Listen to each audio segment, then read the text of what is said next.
This must be Eridia's entertainment district. If Leander is the leader of the Bloodhounds, then the face printed on the poster is likely his. I follow the line of identical posters around a corner and nearly hit my head on a precariously dangling wooden sign. Looking up, faded orange letters read, "The Wet Wick."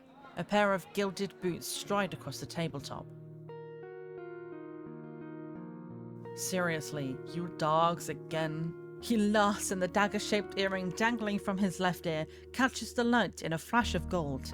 It would seem I found Leander. "So, what brings you to the Wick?" Kuras sent me. "So, it's about work. How about we continue this outside?" Kuras told you the truth. The Senobium's dangerous. Get on their bad side and they'll imprison you if you're lucky, or torture you if you're not. That's why Kuras pointed you to the Bloodhounds. Let us help you. Listen, I appreciate the offer, but my problem can't be solved by a group of good Samaritans. You're searching for a magical solution, aren't you? Leander might not work for the Senobium, but he is a mage, and a powerful one at that if his demonstration earlier is any indication. Let's see it. You can tie me up first if it makes you feel better. It can't be. This time, when I reach out to touch Leander's palm again, he catches my wrist before I can pull away. I told you, there's really nothing to worry about. Oh! Am I the first person you've been able to touch like this? My hand goes still on his arm. So far, I'll admit, your touch does make it somewhat difficult to stay level-headed, but not due to your power. You know, I always keep the corner room open for your escapades. Oh, okay. Leander's laugh sounds slightly strained, and I always appreciate it, but you're mistaken. This is just for my friend Maddie. Sure, stay as long as you like. You two have fun. Escapades, huh? Carefully, I take the key from him. It's small, but weighs heavy in my palm. Go explore, Maddie. You'll find many roads in Eridia, each leading to different answers. But if you need a reprieve from what haunts you, come find me.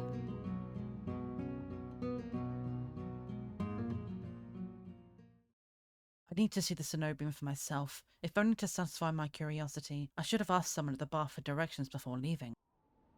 I'm about to turn back when a shadow passes over me. A cloud, I think, until a puff of hot breath tickles the back of my neck. The shadow runs down the street in rivulets. Formless dark spreads like ink into blotted shapes. Claws stretch. A muzzle splits open to reveal long, jagged teeth. A growl rumbles so low and deep I feel it. I want to run, to scream, but I feel trapped, as though the slightest movement or single breath will snap the jaws around me shut. No, I won't let it end like this. If I'm going to die, I want to see what got me first. I steel myself, then turn. The shadow vanishes as quickly as it came. I'm left standing in the middle of the street, alone except for a figure reclining in the shade of a nearby stoop. A monster. That much is clear from a glance. One that could nearly be mistaken for human were it not for the tufted ears, the tail curled around his ankle. Or the dusk-pink eyes with pupils that sharpen like needles when they fall on me. Our eyes meet, and the monster uncrosses his long legs. His hair gleams a shade of red that reminds me unsettlingly of blood where it curls around his collared throat. Jumpy, aren't you? His tone is so light and carefree that I glance over my shoulder to make sure he's speaking to me. When I look back, the stranger props his chin on his knuckles and regards me with an inscrutable little smile. Didn't you see that shadow just now? It was massive, moved like a beast.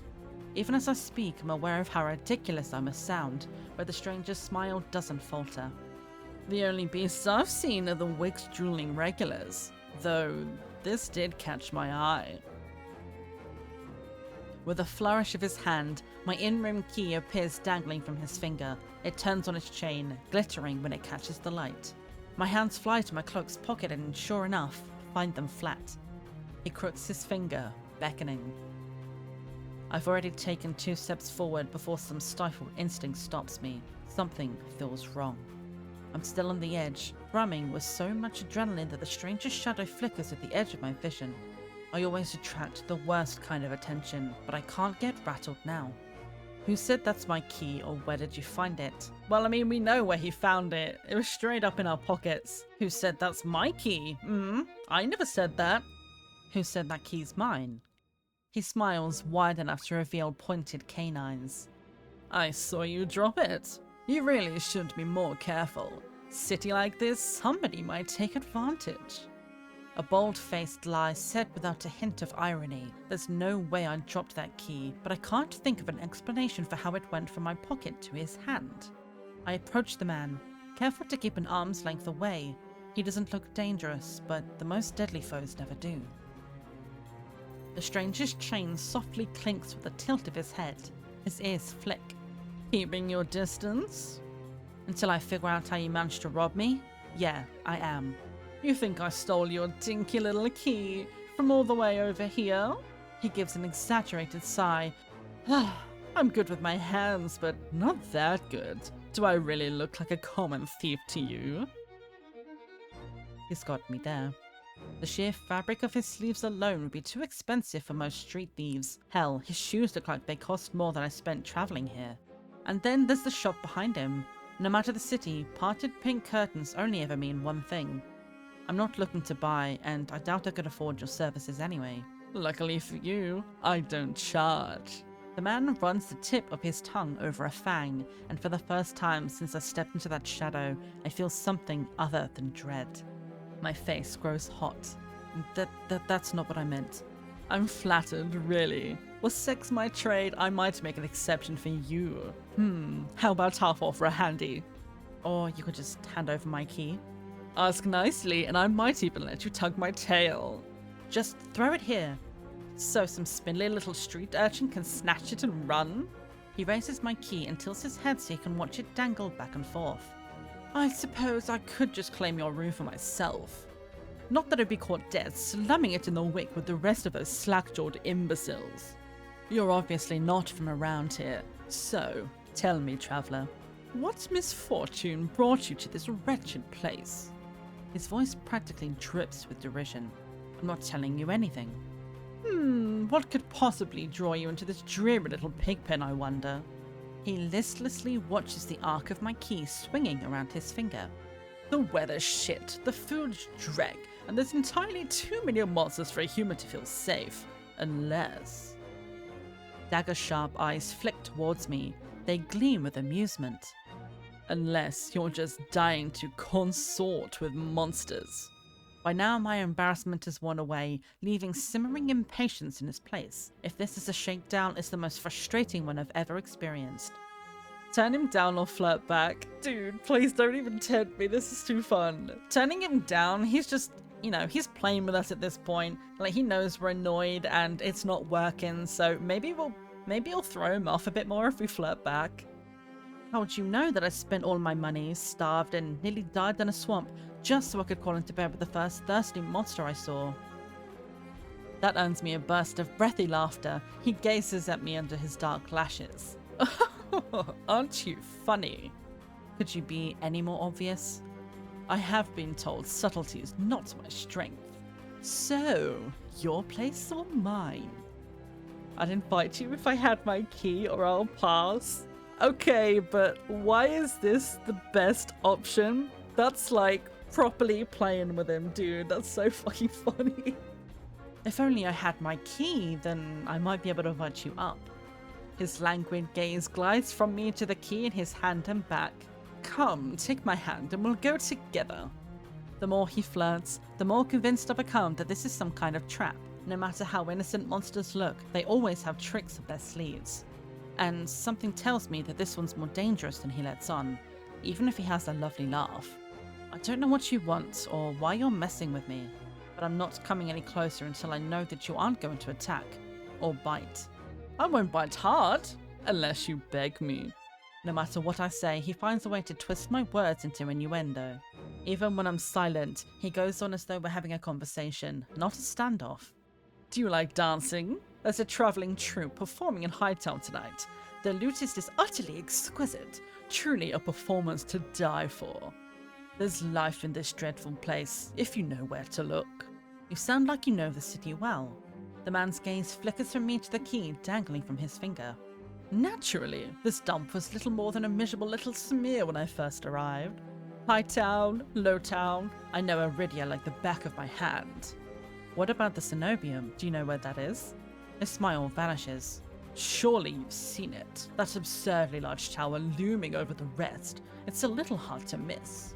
He must mean that spire I noticed when I first caught sight of Eridia. The Senobium's overrated. Forget about it. I can show you things those stuffy boars in their limp dick tower couldn't even dream of. I've already got plans. Oh? Have you some pressing matters at the Senobium? Lunch dates with librarians? Tea time with the most esteemed abbess? That's my business. What's it a matter to you? I square my shoulders and the amusement bleeds out of him. Your loss. The stranger, finally bored of his tedious game, extends his hand towards me. The key rests on his palm, neatly dividing skin and leather. When he makes no other move, I reach for the key, but as soon as my fingers graze smooth brass, his hand springs shut around my elbow. Hey! He yanks me down and I stagger, my soul slipping on the steps. For a sick moment, I fear my bandages will unravel under his touch, but he's careful not to disturb them even as his fingers dig into my arm. I knew I smelled blood. You reek of death and the road. And that fucking doctor. His voice, once silken, lowers to a smoky growl. The shadows around him seethe and boil as he pulls me closer. And something else. He murmurs against my throat, nose grazing my jaw. Let go. I try to twist away, but he doesn't budge. His breath trails down my neck, sending a thrill of dread through me. But just when I fear he'll bite, he takes a deep whiff instead. His wide, flat eyes gleam with naked hunger as he gazes up at me. Not quite human. Not quite monster. Seems we're both. Vere! The stranger's ears flatten, and he releases me with a short breath. I yank my arm back, massaging it where his grip left grooves in the bandages. The stranger twists around to watch a woman duck out from curtains behind him. Her pressed uniform bears the insignias of the Senobium. I leave you for all of what, 10 minutes, and you're making trouble again. Will you quit harassing the tourists?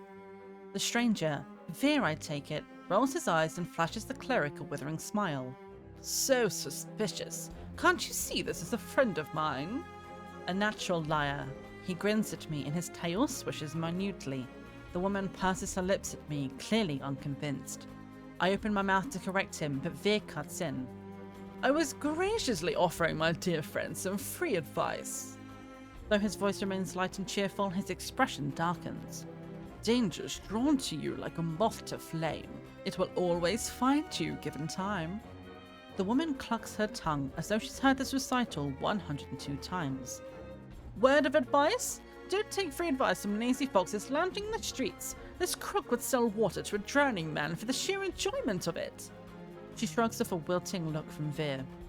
Oh please, any friend of yours knows it's true. Now hold still. Vere rises gracefully to her approach. He pushes his hair aside so it drapes over one shoulder, exposing the long line of his neck. And suddenly it dawns on me that the jingling I heard earlier wasn't coming from the harness attached to his collar, but a leash. A heavy iron chain wound around a hitching post and padlocked to the back of his collar. Vere posed deliberately to hide his leash from me. The woman produces a keyring from her pocket. She rifles through a dozen identical keys before selecting one and slotting it into the lock. Come on, unless your friend's tagging along on a merry little soulless hunt. They're hunting for soulless inside the city? Words momentarily fail me. The woman regards me with a polite, if tight smile before marching down the stairs. Vere lingers. He stretches his arms over his head with a yawn, and I try not to stare at the way his stomach flattens when he arches his back. Your little secret's safe with me. Try not to get yourself killed, Vere hops off the stoop and bounds after the woman. His tail sways merrily, as though he hadn't just lied and threatened me. Did you try that thing I mentioned, the Loventian knot? That the one me take 3 fingers and... Actually, don't tell me. Knowing you is disgusting. Vere's airy laughter echoes down the street. It's only after he and the cleric have vanished from sight that I realize I'm still missing something. Wait. Reflexively, I shove my hands into my pockets and find it. The room key. I ease the key from my pocket and smooth my thumb over its teeth as I try to recall a touch, a tell, or any hint of Vere's sleight of hand, but I can't figure out how he did it. All I know for certain is that the Senobium saw fit to leash him, a fate I could share if that's what his vague warning meant. I let my eyes drift skyward, past the lanterns gently swaying in the breeze, to the Senobium faintly visible through the haze. Just one glimpse is all I need, then I can put this all behind me. This time, the key goes into my coin purse for safekeeping.